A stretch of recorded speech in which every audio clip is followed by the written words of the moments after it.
नमस्कार विद्यार्थी मित्रांनो, कालच्या लेक्चर सिरीज मध्ये आपण सेशन 1 मध्ये बऱ्यापैकी करंट अफेअर्सचं आपण अवलोकन केलं, त्याचं बऱ्यापैकी एक ऑब्झर्वेशन केलं.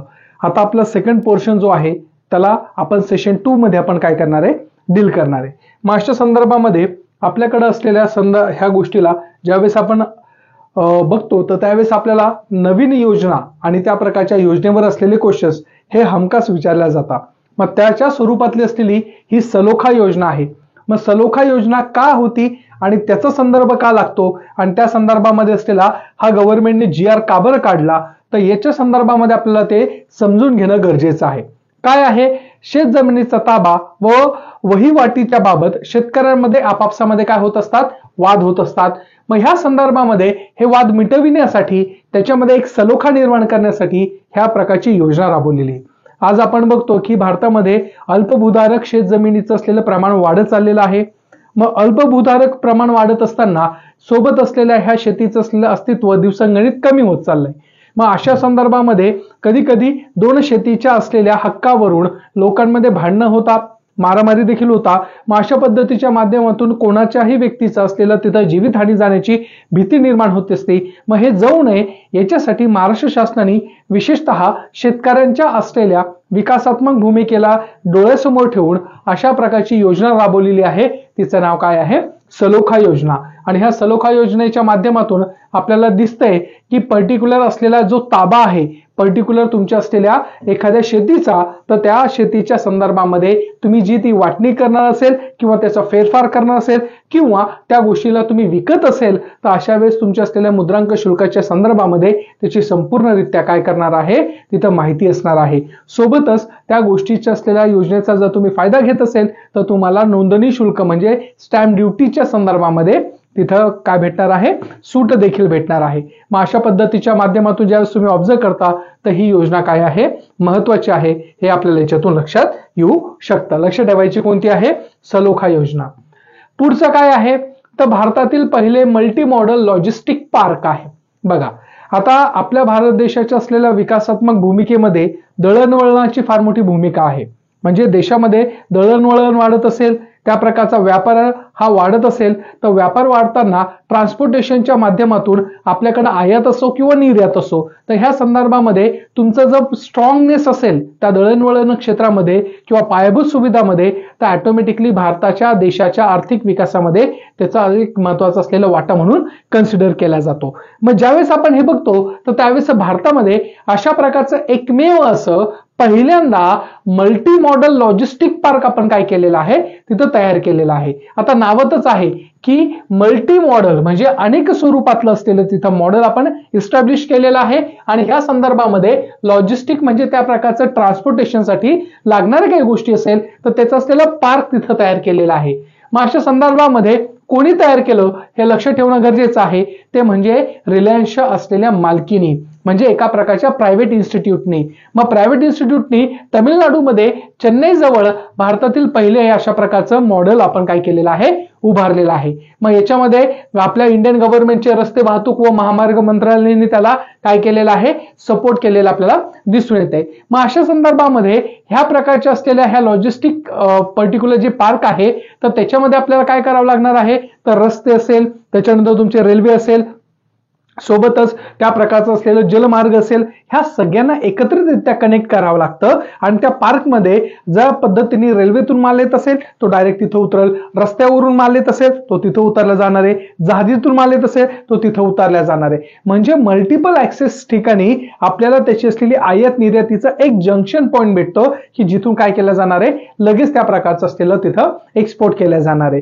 ज्यावेळेस आपण ऑब्झर्व करतो मित्रांनो, तर त्यावेळेस काय दिसतंय की एखादी वस्तू आपण आणतोय, बनवतोय किंवा त्या प्रकारचा सप्लाय येतोय, परंतु त्याला पुढे नेत्या वेळेस भरपूर अडचणी येतात. मग त्या वस्तूची असलेली किंमत, त्या वस्तूची असलेली ड्युरेबिलिटी ती दिवसांगणिक काय होत असते, कमी होती. त्यामुळे लक्ष ठेवणं गरजेचं आहे की अशा प्रकारचे जे मल्टी मॉडल ऑपरेटिव्ह मेकॅनिझमचे असलेले हे लॉजिस्टिक पार्क्स आहे, असे भारतामध्ये आता बनायला काय झालेली आहे, सुरुवात झालेली आपल्याला दिसून येते. मग अशा संदर्भामध्ये हा जो प्रोजेक्ट आहे तो आपण 3 टप्प्यामध्ये काय करणार आहोत, विकसित करणार आहोत. आणि ह्या स्वरूपाच्या माध्यमातून ह्या सगळ्या गोष्टी आपल्याला काय कराव्या लागणार आहे, युटिलाइज कराव्या लागणार आहे. आलं लक्षात. त्याच्यानंतर आहे फर्स्ट ट्रॅक. काय आहे, फायरस्टॅप म्हणून आहे. भारतातील पहिले स्टिकर आधारित डेबिट कार्ड. काय आहे? स्टिकर आधारित डेबिट कार्ड. त्याचं नाव काय आहे? फायरस्टॅप म्हणून आपण म्हणू शकतो. मग फायरस्टॅप काय आहे?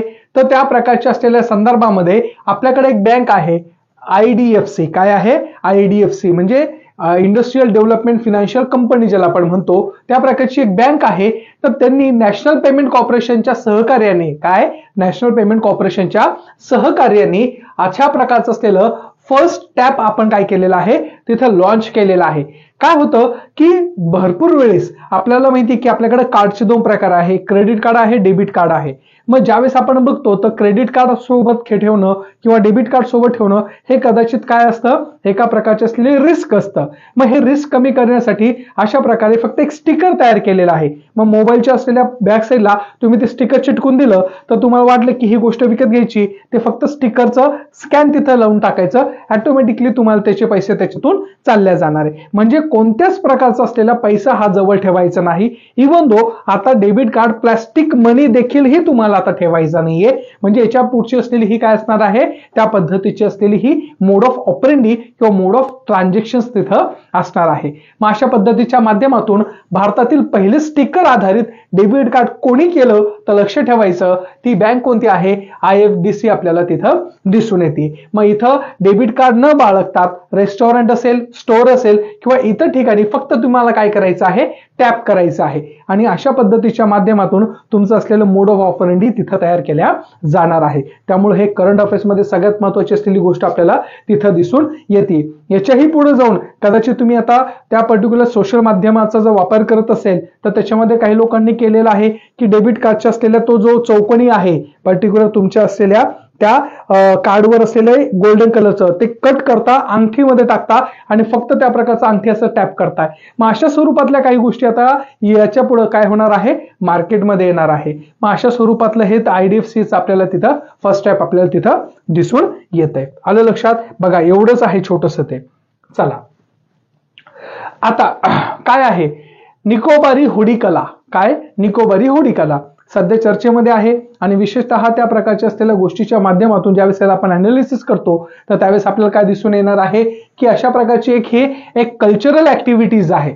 मग आता ही निकोबारी हुडी कला काय आहे? तर त्याच्यामध्ये काय दिसतंय की अंदमान आणि निकोबार मधलं ही एक प्रकारची असलेली होडीची कला आहे किंवा त्या प्रकारचं असलेलं आपण ज्याला म्हणू की ते एक काइंड ऑफ कल्चर आहे. कोणाचं? तर अंदमान निकोबार मध्ये राहणाऱ्या लोकांचं. मग अशा संदर्भामध्ये निकोबारी हुडी क्राफ्ट याला काय भेटलेलं आहे? GI टॅग भेटलेला आहे. काय भेटलेला आहे? GI tag. आता GI टॅग काय असतो मित्रांनो? ज्यावेळेस तुम्ही एखादी गोष्ट एखाद्या पर्टिक्युलर एरियामध्ये बनती आणि ती बनल्यानंतर त्या पर्टिक्युलर गोष्टीच्या माध्यमातून तुमचं असलेलं प्रोजेक्शन तुमच्या डोक्यासमोर असतं की ही गोष्ट इथूनच असते. जसं की फॉर एक्झाम्पल नागपूरची संत्री, कोल्हापूरची, जळगावची केळी. आता ते प्रोडक्शन फक्त तिथूनच भेटणार आहे. मग अशा पद्धतीच्या माध्यमातून जे प्रोडक्शन तिथंच तयार होतं आणि त्याचं असलेलं पर्टिक्युलर युटिलिटी जी आहे ती संपूर्ण भारतामध्ये यूज करणार आहात किंवा भारताच्या बाहेर जाणार असेल तर त्या गोष्टीला आपण काय करतोय? तिथलचा टॅग देऊन टाकतो की नाही ही फक्त तिथूनच असणार आहे. जसं की बनारसाचा पान. मग बनारसीचं पान ते तिथंच का? कारण की त्या प्रकारचं असलेलं GI टॅग त्याला भेटलेलं आपल्याला तिथं दिसून येत आहे. मग अशा विविध प्रकारच्या असलेल्या गोष्टीच्या माध्यमातून ज्यावेळेस आपण बघतो तर निकोबारी हुडी कला हे काय आहे? GI टॅग भेटलेला आहे. तर कोणाला भेटलेला आहे? तर अंदमान निकोबारच्या बेटामध्ये असलेले जे होड आहे किंवा होडी जे वापरतात तर त्यांना भेटलेलं आपल्याला तिथं दिसून येतं. एक वेगळ्या पद्धतीचं क्राफ्टिंग आहे यांचं. म्हणजे ती बनवण्याची कला. जसं की आपण फक्त जहाज असं म्हणतो छोटं त्या प्रकारचं असलेलं जहाज आहे तर याच्याही पलीकडे जाऊन त्यांनी काहीतरी वेगळ्या पद्धतीचं क्राफ्टिंग केलेलं तिथं दिसून येत आहे. आलं लक्षात? आता पुढचं प्रोफेसर योगिंदर अलग. काय आहे? अलग. KL नाहीये, अलग गट आहे. काय आहे? अलग गट. फार महत्वाचं आहे न्यूज सध्या. काय? योगिंदर अलग गट आहे ते. काय आहे? योगिंदर अलग गट. काय आहे?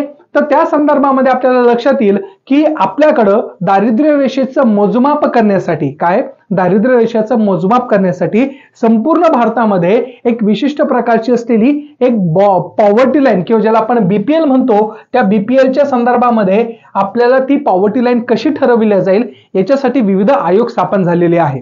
मग ह्या आयोगाच्या ज्यावेळेस आपण अवलोकन करतो तर त्यावेळेस आपल्याला लक्कडवाला दिसतंय, अलग गट दिसतंय, त्याच्यानंतर तुमचा असलेल्या तेंडुलकर समिती आहे, रंगराजन समिती आहे. मग याच्यामधले जे अलग गट आहे तेच अलग गट म्हणजेच कोण, तर योगिंदर अलग यांचं काय झालेलं आहे, नुकतंच डिसेंबर 2022 मध्ये काय झालेलं आहे, निधन झालेले आहे वयाच्या 83व्या वर्षी. त्यामुळे सध्या फार महत्वाच्या त्या संदर्भात असलेली ही माहिती आहे का, इकॉनॉमिक्सशी रिलेटेड आहे. म्हणून अलग गटांनी कशा प्रकारचं रिकमेंडेशन दिलेलं आहे आणि कोणत्या स्वरूपात रिकमेंडेशन दिलेलं आहे पॉवर्टी कॅल्क्युलेशनच्या बाबतीमध्ये हे तुम्हाला माहिती असणं गरजेचं आहे. का, कारण की नुकतंच त्यांचं काय झालेलं आहे, त्या पद्धतीचं असलेल्या संदर्भामध्ये निधन झालेलं आहे. मग त्यांनी पहिल्यांदा त्या प्रकारच्या दारिद्र्य रेषेची असलेली सविस्तररित्या किंवा विस्तारित स्वरूपामध्ये त्या दारिद्र्य रेषा काय असेल, कोणाला दारिद्र्य म्हणावं, कशा पद्धतीचं दारिद्र्य असणार आहे, तर ह्या सगळ्या गोष्टीच्या माध्यमातून तिथं भारताला मार्गदर्शन केलेलं आपल्याला दिसून येते. सोबतच त्या प्रकारचं असलेली ही दारिद्र्याची रेषा आहे तर त्यांनी 1969 मध्ये काय केलेली आहे, दिली होती आणि त्या पद्धतीच्या माध्यमातून त्यांनी इथं भारतामध्ये दारिद्र्य किती असेल हे सांगण्याचा काय केला होता, प्रयत्न केला होता. मग अशा पद्धतीच्या माध्यमातून त्यांचं काय झालेलं आहे, वयाच्या 83व्या वर्षी निधन झालेलं आहे. हे अलग गट आहे. कोण आहे, अलग गट आहे, योगिंदर अलग म्हणून आपल्याला तिथं दिसून येते. मग अशा प्रकारे त्यांनी बीपीएल ठरवता वेळेस कॅलरी मूल्याचा कॅलरी मूल्याचा कसा वापर करावा ह्या संदर्भामध्ये तिथं सांगितलं होतं. आणि कॅलरी पद्धतीचा वापर करून एखादा व्यक्ती जर तेवढी युक्त कॅलरी जर खाऊ शकत नसेल तर तो कोण असणार आहे, गरीब असणार आहे, असं त्याचं काय आहे म्हणणं तिथं आपल्याला दिसून येत आहे. आलं लक्षात. मग अशा पद्धतीच्या माध्यमातून हे सगळ्या गोष्टी तिथं दिसतात. त्याच्यानंतर पुढचं आहे 15 नोव्हेंबर रोजी जगाची लोकसंख्या 8 अब्जावर गेलेली आहे. किती अब्जावर, 8 अब्जावर गेलेली आहे. मित्रांनो लक्षात घ्या. बघा काय, ज्यावेळेस आपण म्हणतो की जागतिक स्तरावर भारताने 142 कोटीच्या असलेल्या जनतेचा टप्पा पार पाडला, तर अशा वेळेस संपूर्ण जगामध्येही किंवा जगाच्या असलेल्या संदर्भामध्ये भारत हा पहिल्या क्रमांकावर गेलेला आहे. इतके दिवस चायना होता, त्याच्यानंतर आता इंडिया आपण त्यांना मागे टाकून पहिल्या क्रमांकावर पदस्थान केलेलं आपल्याला दिसून येते. मग अशा वेळेस आपल्याकडे असलेली ही एक करंट अफेअर्सची न्यूज आहे 15 नोव्हेंबरच्या संदर्भामध्ये 2022च्या संदर्भामध्ये. तर संपूर्ण जगामध्ये ज्यावेळेस पॉप्युलेशन कॅल्क्युलेशन केल्या जाते, पॉप्युलेशनचं असलेलं अस्तित्व बघितलं जातं, तर त्यावेळेस युनायटेड नेशन पॉप्युलेशन फंड नावाची काय आहे, एका प्रकारची असलेली संस्था आहे. आणि त्या युनायटेड नेशन पॉप्युलेशन फंडच्या माध्यमातून संपूर्ण जगाच्या असलेल्या लोकसंख्येचं कॅल्क्युलेशन केलं जातं. आणि हे कॅल्क्युलेशन करता वेळेस त्या पद्धतीचे जे आकडेवारी हातात लागलेले आहे त्याच्यावरून आपल्याला असं दिसून येते की ही आकडेवारी 8 अब्जावर गेलेली आहे. म्हणजे विचार करू शकता एवढ्या मोठ्या प्रमाणामध्ये आपल्या संपूर्ण जगाची लोकसंख्या काय झालेली आहे, वाढत चाललेली आपल्याला दिसून येत आहे. मग ह्या संदर्भामध्ये जागतिक लोकसंख्या 7 अब्जावरून 8 अब्जापर्यंत वाढलेली दिसून येत असून त्याच्या मागे आपल्याला तब्बल 12 वर्ष लागलेली आहे. म्हणजे आपण असं म्हणू शकतो का की आपली 100% काय झालेली आहे, वाढ झालेली आहे. परंतु जो वाढीचा दर आहे, काय वाढीचा दर आहे तो काय झालेला आहे, कमी झालेला आहे. वाढ आणि वाढीचा दर याच्यातला फरक तुम्हाला माहिती असणं गरजेचं आहे. जसं की 7 अब्जावरून किती झालेली आहे, 8 अब्ज, म्हणजे काय झालेली आहे, वाढ झालेली आहे. परंतु फॉर एक्झाम्पल पहिले आपला वाढ कशी असायची, तर त्या पद्धतीने 2 चे 4, 4 चे 8, 8 चे 12 अशा प्रकारे वाढायचं, बरोबर आहे. परंतु आता काय झालेलं आहे, तर त्या पद्धतीचा वाढीचा दर हा कमी झालाय. म्हणजे आपण असं म्हणू की पहिल्या दाम्पत्याला 3 लेकरं व्हायचे, आता एका दाम्पत्याला 1 लेकरू होते.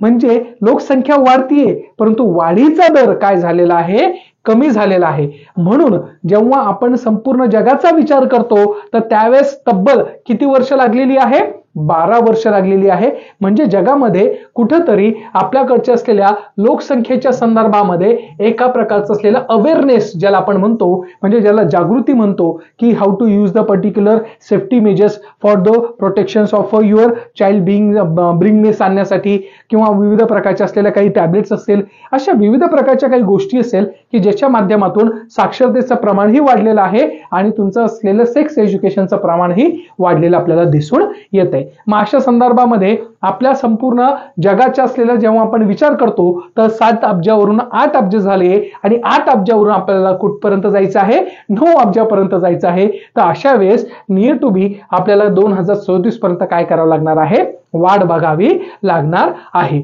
आणि त्या प्रकारचं असलेलं पुढे चालून 36 वर्षामध्ये 2058 पर्यंत आपल्याकडचे असलेले 10 अब्ज होण्याची काय आहे इथं आपल्याला शक्यता वर्तवता येते. परंतु एक लक्षात घ्या, आपल्याकडे जसं सुशिक्षितपणा वाढतो ऑटोमॅटिकली त्या पद्धतीने लोकसंख्या वाढीचा दर हा कमी होताना इथं लक्षात येतोय. पहिले एका दाम्पत्याला 4 लेकरं, आता एका दाम्पत्याला 2 लेकरं, पुढे चालून एका दाम्पत्याला 1 लेकरू आणि त्याच्याही पुढे जाऊन काही लोक आता अपत्यांना जन्म न देता दत्तक स्वरूपामध्ये बाहेरचे बालकांना ही काय करू शकता, अडॉप्ट करू शकता. म्हणजे ऑटोमॅटिकली तेवढी ब्रॉड माइंडसेट तयार होणार आहे. अशा प्रकारचा असलेला हा अहवाल आपला काय करतोय, सांगत आहे. म्हणून हे लक्षात घेणं गरजेचं आहे. पुढचं आहे भारताचे राष्ट्रीय आत्महत्या प्रतिबंध धोरण जाहीर.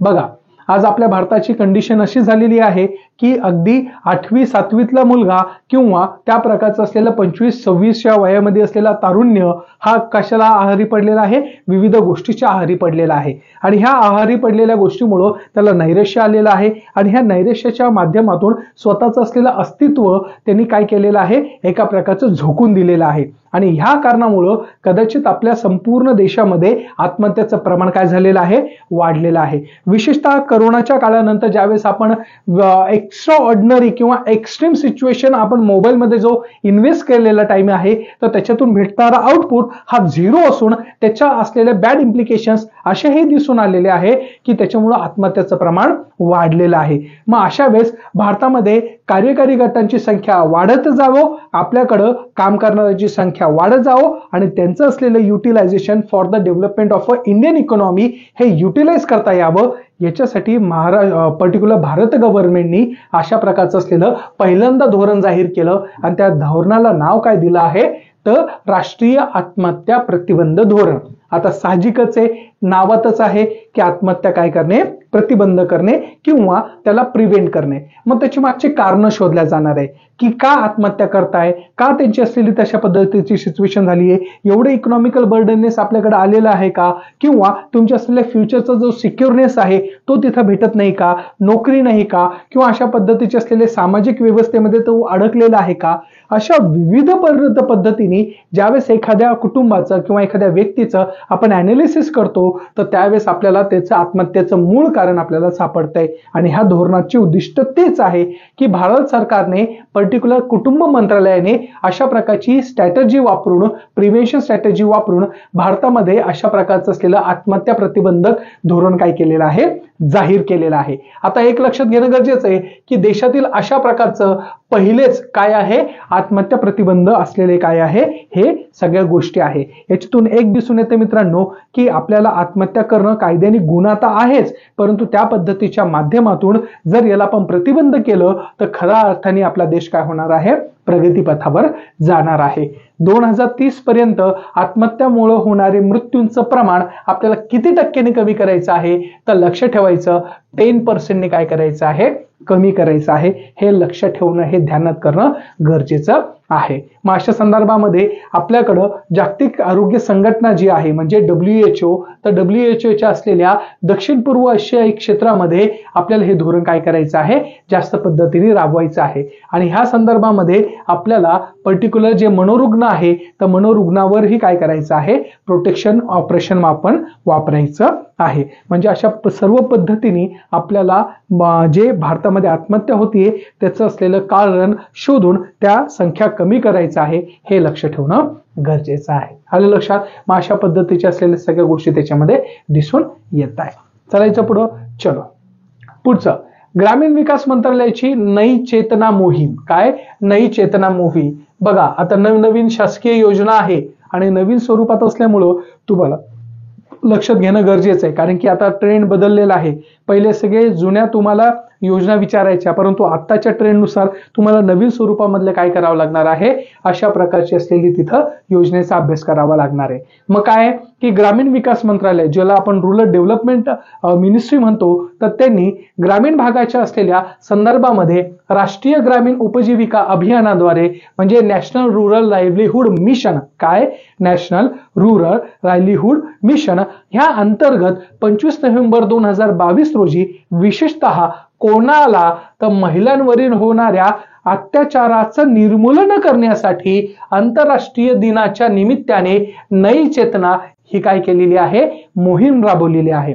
मग आपल्याला माहिती आहे की आंतरराष्ट्रीय महिला दिन कधी असतो, 8 मार्च असतो. मग 8 मार्चच्या असलेल्या संदर्भामध्ये आपल्याला ह्या सगळ्या गोष्टीच्या माध्यमातून लागू करायचं आहे की जिथे जिथं महिलांवर अत्याचार होतो, जिथं जिथं महिलांच्या संदर्भामध्ये काही दुर्भाग्यग्रस्त अशी गोष्ट घडून येत असेल तर अशा संदर्भामध्ये ते निर्मूलन करणे आणि विशेषतः ग्रामीण भागामध्ये महिलांवर होणाऱ्या अत्याचाराचा प्रतिबंध करणे हा सगळ्यात महत्वाचा मूळ उद्देश आहे. तर कशाचा, नई चेतना मोहीमचा. कशाचा, नई चेतना मोहीमचा. मग अशा प्रकारे असलेल्या ग्रामीण भागातील महिलांना आपल्यावर होणारा हिंसाचार ओळखणे आणि त्या संदर्भामध्ये त्या प्रकारची असलेली पूर्तता पोलिसांच्या माध्यमातून किंवा समुपदेशांच्या माध्यमातून त्याला सॉर्ट आउट करण्यासाठी ही नई चेतना काय केलेली आहे, मोहीम राबवलेली आपल्याला दिसून येते. मग अशा संदर्भामध्ये ह्या वेळी असलेली संकल्पनेचं नाव काय आहे तर लक्ष ठेवायचं, लिंग आधारित हिंसा. काय आहे, लिंग आधारित हिंसा. आज आपण बघतोय की पुरुष मंडळीवर हिंसा कमी पण महिला मंडळावर जास्त होता. महिला मंडळाच्याही सोबत मध्ये लहान लेकरू ती मुलगी आहे म्हणून तिला मारझोड केल्या जाते. मग अशा पद्धतीच्या असलेल्या on the basis of gender you are making a kind of a inequality perspective regarding the particular that women's and for that reasons Indian government is trying to protect them their rights along with that their livelihoods. For that reasons नई चेतना नावासारखी असलेली मोहीम आपण काय करतोय, ग्रामीण विकास मंत्रालयाच्या माध्यमातून म्हणजे रुरल डेव्हलपमेंट मिनिस्ट्रीच्या माध्यमातून आपण राबवण्याचा प्रयत्न करत आहोत. आलं लक्षात. मग अशा पद्धतीने हे तुम्हाला तिथं लक्ष ठेवणं गरजेचं आहे, नई चेतना मोहीम. आलं लक्षात. चलो त्याच्यानंतर हंसराज गंगाराम आहिर, फार महत्वाचं नाव आहे का, सध्याच्या चर्चेमध्ये आहे म्हणून. काय नाव आहे, हंसराज गंगाराम आहिर. आता आपल्याकडं प्रत्येक व्यक्तीच्या असलेल्या किंवा प्रत्येक समाजाच्या असलेल्या प्रोटेक्शनसाठी आपला संविधान तयार आहे. म्हणजे संविधानाच्या प्रत्येक कलमांचं असलेलं उद्दिष्ट हा आहे की भारतातल्या प्रत्येक व्यक्तीला त्याचं समृद्धी किंवा त्याची सुख शांती त्याला भेटली पाहिजे.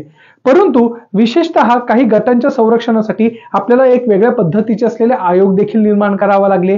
जसं की SC म्हणजे नॅशनल कमिशन फॉर SC आहे, त्याच्यानंतर नॅशनल कमिशन फॉर ST आहे. मग ज्याचं उद्दिष्ट असणार आहे त्या आयोगाचं की त्या त्या समुदायातल्या लोकांचं काय करणे, कल्याण करणे. मग अशा संदर्भामध्ये आपल्याकडं राष्ट्रीय मागासवर्ग जे आयोग आहे त्या राष्ट्रीय मागासवर्ग आयोगाला आपण 102 घटना दुरुस्तीच्या माध्यमातून कॉन्स्टिट्युशनल स्टेटस दिलं, म्हणजे संविधानिक तत्वाच्या माध्यमातून त्याची स्थापना केली. मग नॅशनल बॅकवर्ड कमिशन ह्या पद्धतीचं असलेलं आपण जेव्हा स्थापन केलं तर आर्टिकल 338B मध्ये त्याची असलेली संभाव्यता आपण इन्सर्ट केलेली तिथे दिसून येते. मग आता अशा प्रकारचं असलेलं आयोग स्थापन केलं की ज्याचा मूळ उद्देश असणार आहे की पर्टिक्युलर तुमचं असलेले जे मागासवर्गीय लोक आहे किंवा मॉदर बॅकवर्ड क्लासेस आहे तर त्यांचं प्रोटेक्शन करणे, प्रिझर्वेशन करणे, ऑलॉंग विथ दॅट त्यांना प्रमोशन सारख्या गोष्टींमध्ये हातभार लावणे. मग ह्या सगळ्या गोष्टी जेव्हा करता येईल तर अशा वेळेस त्या आयोगाचे अध्यक्षही असणं महत्वाचं आहे. मग अशा वेळेस आपण हंसराज गंगाराम आहिर नावाचे व्यक्ती जे आहे तर त्यांना आपण काय केलेलं आहे, राष्ट्रीय मागासवर्ग आयोगाच्या पर्टिक्युलर ज्या कमिशन्स आहे त्याचा अध्यक्षपदाचा काय दिलेला आहे, कारभार त्यांच्या हाती सोपवलेला आहे. मग हे कोण होते तर त्या प्रकारचे असलेले केंद्रीय मंत्री, काय माजी केंद्रीय मंत्री होते आणि यांना त्या प्रकारची जबाबदारी दिली आहे की संपूर्ण भारतामध्ये जेवढे पण अदर बॅकवर्ड क्लासेस असणार आहे त्या अदर बॅकवर्ड क्लासेसचं नियोजन करायचं, त्या प्रकारचं असलेलं आखणी करायची, त्यांची डिमांड काय आहे, त्यांना आपण काय देऊ शकतो, त्यांची असलेली कमतरता कोणती आहे, आपल्या संविधानाच्या माध्यमातून, कायद्याच्या माध्यमातून माध्यमातून किंवा विविध योजनाच्या माध्यमातून कशा प्रकारे त्या अदर बॅकवर्ड क्लासेसचं डेव्हलपमेंट करता येईल हे सगळं काम कोणाचं आहे तर national commission for backward classes आपल्याला तिथं दिसून येत आहे. मग अशा संदर्भामध्ये आपल्याला हे एका प्रकारची असलेली संस्था काय आहे हे पण लक्षात घेणं गरजेचं आहे. मग national commission for backward classes हे काय आहे, एका प्रकारे घटनात्मक संस्था आहे हे लक्षात ठेवणं गरजेचं आहे. घटनात्मक म्हणजे घटनेच्या कोणत्या कलमामध्ये 338 मध्ये आपल्याला तिथं दिसून येते. मग 338 संदर्भामध्ये काय आहे, national commission for SC. 338A काय आहे तर नॅशनल कमिशन फॉर एसटी आहे. आणि 338B काय आहे तर नॅशनल कमिशन फॉर बॅकवर्ड्स कमिशन आहे. हे असं लक्ष ठेवणं गरजेचं आहे. मग अशा संदर्भामध्ये 102वी घटना दुरुस्ती काय होती हे तुम्ही घरी जाऊन अभ्यास जर केला तर तुमचं त्याचा बेनिफिट होऊ शकतो. नाव काय आहे, हंसराज गंगाराम आहे. हे लक्षात ठेवणं गरजेचं आहे. एकदम परफेक्टली लक्ष ठेवणं गरजेचं आहे. आलं लक्षात. काम काय असणार आहे, बॅकवर्ड लोकांच्या असलेल्या विकासात्मक भूमिकेमध्ये काय करता येईल, कसं करता येईल त्याच्या संदर्भात असलेल्या सगळ्या गोष्टीची पोचपावती तिथपर्यंत पोहोचवणे. मग त्यांचा फोटो पण इथं आपण अपलोड केलेला आहे, तुम्ही बघू शकता. आलं लक्षात. चला, महाराष्ट्रातून बिलॉंग करता बरं हे. आता ओडिशा सरकारचे अमलान अभियान काय, ओडिशा सरकारचे अमलान अभियान म्हणून चालू झालेले. मग तुम्हाला क्वेश्चन डायरेक्टली विचारलं जाऊ शकतं, अमलान अभियान कोणाचं आहे किंवा कोणाच्या संदर्भात आहे, तर लक्ष ठेवायचं ओडिशा सरकारचं. मग ज्यावेळेस आपण म्हणतो की नवीन पटनाईक हे जे आहे ओडिशाचे काय आहे, मुख्यमंत्री आहे, म्हणजे निशब्द असं म्हणायला हरकत नसावी की तब्बल जवळपास 3 टर्म्स किंवा 4 टर्म्स हे सीएम राहिलेले, एकदम सिंपल माणूस आहे. मग अशा स्वरूपामध्ये त्यांनी अशा प्रकारची असलेली नवीन अभियान लावलेलं आहे. त्या अभियानाचं नाव आहे अमलान. काय आहे, त्या प्रकारचं अमलान. मग अमलान काय आहे तर पर्टिक्युलर ओडिशा ह्या गव्हर्नमेंटमधील किंवा ओडिशा असलेल्या राज्यामधील महिला आणि बालकांमधील काय, महिला आणि बालकांमधील विशेषतः ॲनिमिया, काय ॲनिमिया म्हणजेच काय, रक्ताशय, की ज्याला आपण म्हणतो की लॅक ऑफ द पर्टिक्युलर ब्लडनेस किंवा तुमचं ब्लडचं जे प्रमाण आहे तर त्याचं काय आहे, कमी आहे. त्या मग अशा प्रकारचं असलेल्या हे जो ॲनिमिया रोग आहे, हे रक्ताशय ह्या पद्धतीच्या असलेल्या रोगांना कमी करण्यासाठी पर्टिक्युलर अमलान ह्या नावाचे असलेलं अभियान काय केलेलं आहे, लॉन्च केलेलं आहे. मग अशा संदर्भामध्ये त्याचे निर्मूलन करणे, सोबतच त्यांच्या काही ट्रीटमेंट असेल तर त्या ट्रीटमेंट महिला असेल, बालक असेल तर त्यांच्यापर्यंत पोहोचविणे, हा सगळ्यात महत्वाचा कारभार हा काय केलेला आहे, पर्टिक्युलर असलेल्या ह्या ओडिशा गव्हर्नमेंटने केलेला आपल्याला दिसून येते. मग अशा संदर्भामध्ये पर्टिक्युलर तुमचं जे सरकारी काही गोष्टी असेल, संस्था असेल, काही गोष्टी असेल, सोबतच त्या प्रकारचे असलेले अनुदानित शाळा असेल तर इथं त्या महिलांना ह्या सगळ्या गोष्टीचं काय केलं जाणार आहे, प्रोव्हायडेशन्स केल्या जाणार आहे. म्हणून लक्ष ठेवायचं काय आहे, अमलान अभियान कोणाचं आहे तर ओडिशा गव्हर्नमेंटचं आपल्याला दिसून येत आहे. कधी सुरुवात केलेलं आहे तर त्या प्रकारचं असलेलं 2022 नोव्हेंबर 2022 मध्ये सुरू केलेलं आपल्याला दिसून येते. त्याचा लॉंग फॉर्म काय आहे, ॲनिमिया, काय ॲनिमिया मुक्त लखया अभियान म्हणून आहे. हे त्याचं लॉंग फॉर्म आपल्याला तिथं दिसून येतोय. आलं लक्षात. अशा पद्धतीच्या माध्यमातून तुम्ही अमलान अभियान हे लावलेलं आहे, लॉन्च केलेलं आहे. कोणी तर ओडिशा गव्हर्नमेंटनी. त्यामुळे ते लक्ष ठेवणं गरजेचं आहे. त्याच्यानंतर आहे नागालँडमध्ये 23वा हॉर्नबिल फेस्टिवल साजरा केलेला आहे.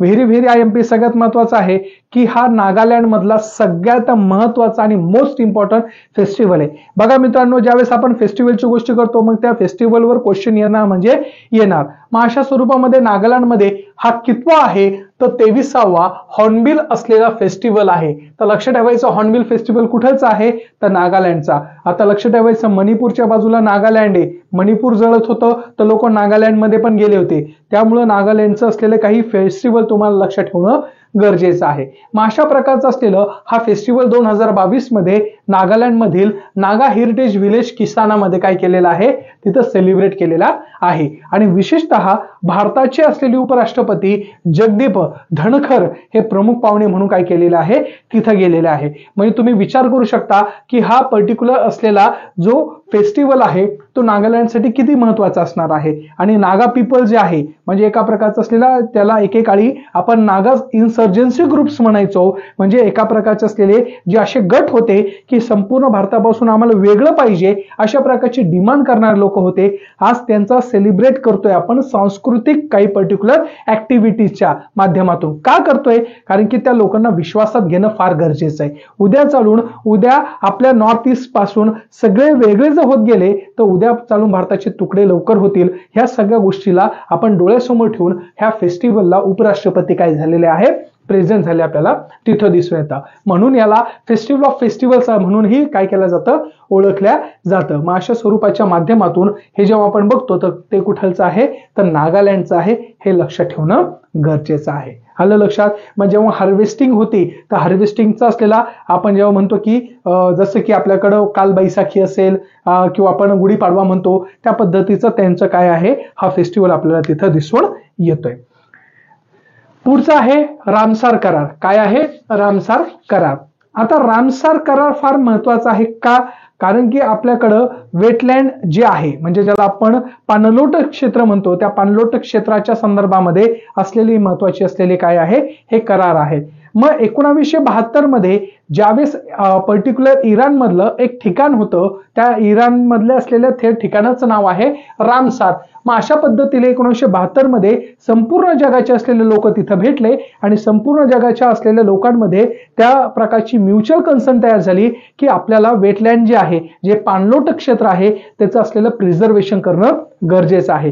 परिणाम स्वरूप त्या प्रकारचा असलेला हा इंटरनॅशनल लेवलचा असलेला हा रामसार कन्व्हेन्शन तयार झाला, करार झाला आणि याच्या माध्यमातून हळूहळू काय झालेला आहे प्रत्येक गोष्ट आपण तिथं दिलेली दिसून येत आहे. मग पाणथळ जी जागा आहे तर त्याच्या संवर्धनासाठी अशा प्रकारे आंतरराष्ट्रीय करार काय झालेला आहे तिथं झालेला आहे. मग हा करार त्या पद्धतीने 2 फेब्रुवारी 1971 ला त्या प्रकारे एकत्रित आले आणि 72 ला त्याला पास केलेला आपल्याला दिसून येतोय. मग अशा संदर्भामध्ये तो स्वीकारण्यातही आलेला होता नंतर आणि त्याच्यानंतर 75 पासून त्याची अंमलबजावणी झालेली आहे. बघा 71 ला बसले, 72 ला स्वीकारलं, 75 ला अंमलबजावणी झाली आणि अशा पद्धतीच्या माध्यमातून जवळपास 90% जेवढे सदस्य देश आहे ह्या कराराचे काय आहे सदस्यत्व आहे. म्हणजे त्यांनी एक ठरवलं की आपल्याला काय करायचं आहे पाणथळ जी जागा आहे त्याचं काय करणं आहे प्रोटेक्शन करणं आहे. मग अशा संदर्भामध्ये आपल्या इंडियाने कधी लागू केला आहे तर लक्ष ठेवायचं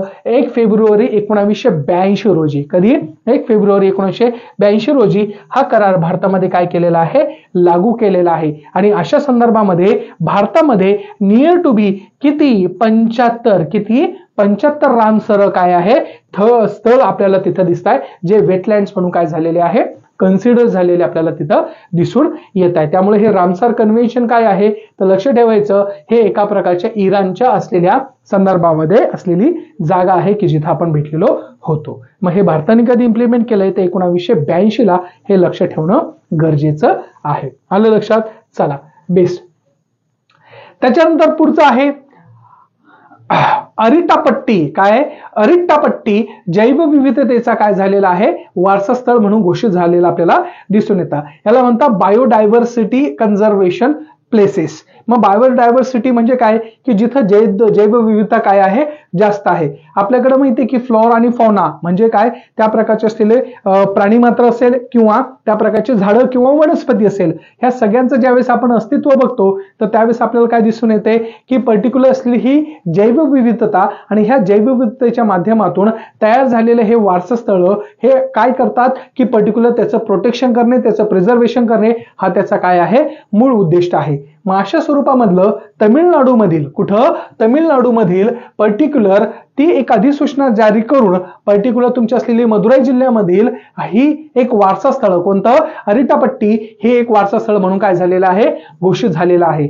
आणि हे तमिळनाडूमधलं सगळ्यात पहिलं व्हेरी IMP काय तमिळनाडूमधलं पहिलं आणि भारताचे 35वे जैवविविधता वारसा स्थळ आहे हे लक्ष ठेवणं गरजेचं आहे. म्हणून लक्ष ठेवा तमिळनाडूमध्ये एकमेव अशा प्रकारचं असलेलं काय झालेलं आहे अरिट्टापट्टी या नावाचं असलेलं जैवविविधता म्हणजे बायोडायव्हर्सिटी कन्झर्वेशन हा जो संकल्पना आहे ती आपण तिथं काय केलेली आहे इन्सर्ट केलेली आहे. मग अशा संदर्भामध्ये तुम्ही हे बघू शकता अरिट्टापट्टीचं असलेलं छोटासा एक फोटो आहे आणि ह्याच्या माध्यमातून तुम्हाला ते काय होणार आहे सगळं दिसणार आहे. नियर टू बी तिथं 250 प्रजातींचं काय आहे अस्तित्व आपल्याला तिथं दिसून येतंय. मग अशा विविध प्रकारच्या जर संकल्पना आपण बघत असेल तर त्या संदर्भामध्ये ह्या सगळ्या बायोडायव्हर्सिटीच्या ओरिएंटेशननी महत्वाचं आहे हे लक्षात घेणं गरजेचं आहे. आलं लक्षात. पुढं दलाई लामा यांना गांधी मंडेला पुरस्काराने काय केलेलं आहे तिथं सन्मानित केलेलं आहे.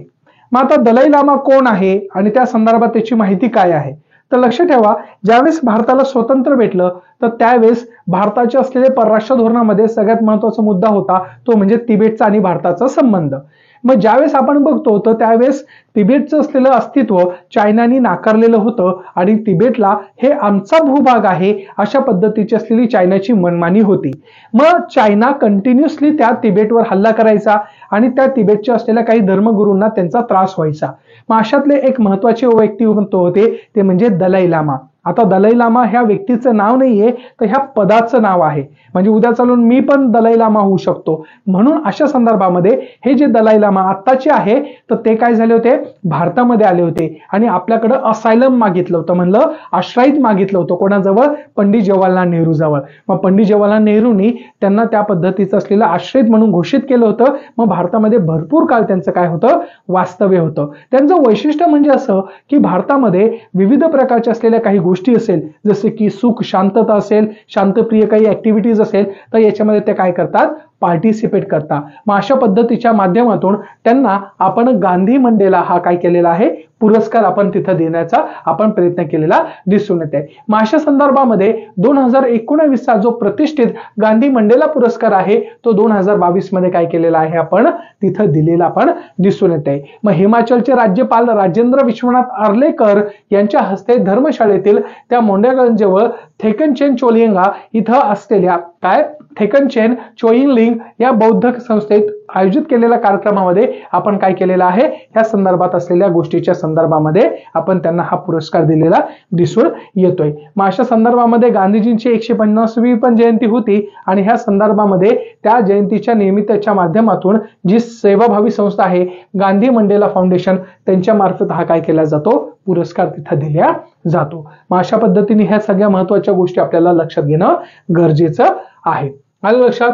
आता प्रथमला इंदिरा गांधी शांतता पुरस्कार प्रदान केलेला आहे. सगळ्यात महत्वाचं आणि इम्पॉर्टंट आहे ह्या वेळेसचं का कारण की ही संस्था फार महत्वाची. त्या संस्थेचं नाव काय आहे प्रथम. काय आहे प्रथम. आता ही प्रथम काय आहे तर प्रथम ही एका प्रकारची असलेली एनजीओ आहे. काय आहे एनजीओ आहे. मग ह्या प्रथमचं कार्य काय आहे तर भारतामध्ये त्या प्रकारचं असलेलं कशाचं साक्षरतेचं प्रमाण किती आहे हे प्रमाण काय करणे गावोगावी जाऊन त्या प्रकारच्या असलेल्या गोष्टीचं असलेलं आयडेंटिफिकेशन करणे. म्हणजे एका प्रकारे आपल्या ज्या गव्हर्नमेंटला जे पण साक्षरतेच्या स्वरूपामधले जे काही गोष्टी सापडत असेल जे प्रमाणित गोष्टी सापडत असेल तर ते कोण देतं तर ही प्रथम नावाची संस्था इंडियन गव्हर्नमेंटला देते. साहजिकच आहे इंडियन गव्हर्नमेंटकडे एवढा पैसा नाहीये एवढं ऍडमिनिस्ट्रेटिव्ह स्किल नाहीये की गावोगावापर्यंत जाऊन साक्षरतेचं प्रमाण किती आहे किती मोजायचं आहे आणि कोणत्या स्वरूपात आहे. मग अशा वेळेस इंडियन गव्हर्नमेंट आउटसोर्सिंग करते. आउटसोर्सिंग म्हणजे अशा प्रकारच्या संस्थांना कामाला देते आणि ते काम त्या प्रकारचं ते घेतात आणि ह्या स्वरूपाच्या माध्यमातून त्या सगळ्या गोष्टीच्या माध्यमातून काय केलं जातं हा साक्षरतेचा प्रमाण हा साक्षरतेचा डेटा हा काय केला जातो तिथं बाहेर काढला जातो. मग अशा वेळेस ह्या प्रथम संस्थेने भारतामध्ये जवळपास नियर टू बी 10 ते 15 वर्षापासून कंटिन्यू इंडियन गव्हर्नमेंटला काय देते साक्षरतेच्या संदर्भामध्ये माहिती देते.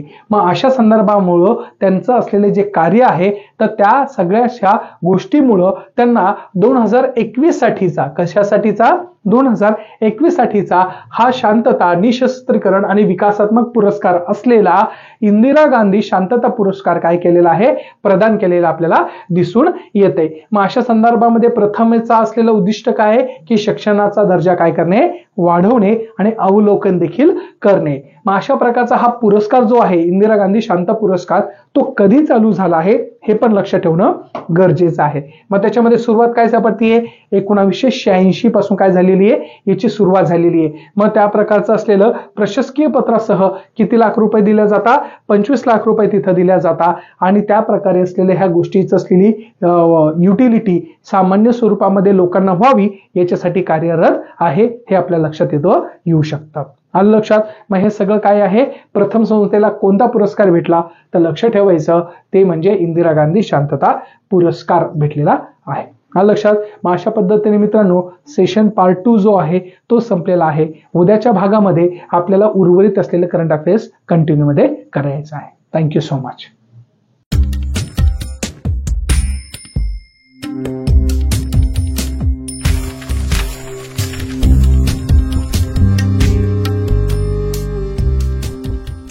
पंधरा ऑगस्ट असं उद्गारल्यावर आपल्या समोर येतात ते दोन भारत. एक स्वतंत्र भारताने जन्म घेतला तो स्वातंत्र्य दिना दिवशीचा भारत, आणि एक आजचा जागतिक महासत्ता होऊ घातलेला भारत. आजचा हा महासत्ता होऊ घातलेला भारत साकार होण्यासाठी भारताला 75 वर्षांचा प्रदीर्घ प्रवास करावा लागलाय. 15 ऑगस्ट 1947चा भारत गरिबी, राजकीय अस्थिरता, प्रादेशिक अस्थिरता याशिवाय फाळणीच्या वेदनांनी विव्हळत होता. आजचा भारत मात्र माहिती तंत्रज्ञान, अंतराळशास्त्र आणि वैद्यकशास्त्रांमध्ये जगाचं नेतृत्व करताना आपल्याला दिसतोय. या 75 वर्षांच्या प्रवासात भारताला अनेक यशापयशाच्या पायऱ्या चढाव्या लागल्या, अनेक आव्हानांना सामोरं जावं लागलं. या आव्हानांच्या परिस्थितीला भारत कशा प्रकारे सामोरं गेला याचा उहापोह करण्यासाठी स्पेक्ट्रम अकॅडमी घेऊन येत आहे एक विशेष मालिका, इंडिया फाइल्स.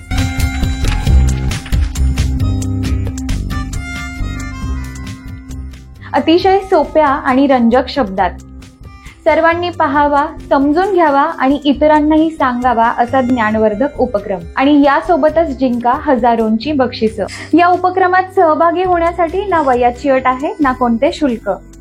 तर लवकरच या स्क्रीनवर दिलेल्या नंबरवर अधिक माहितीसाठी संपर्क करा किंवा डिस्क्रिप्शन मध्ये दिलेल्या लिंकवर क्लिक करा. धन्यवाद.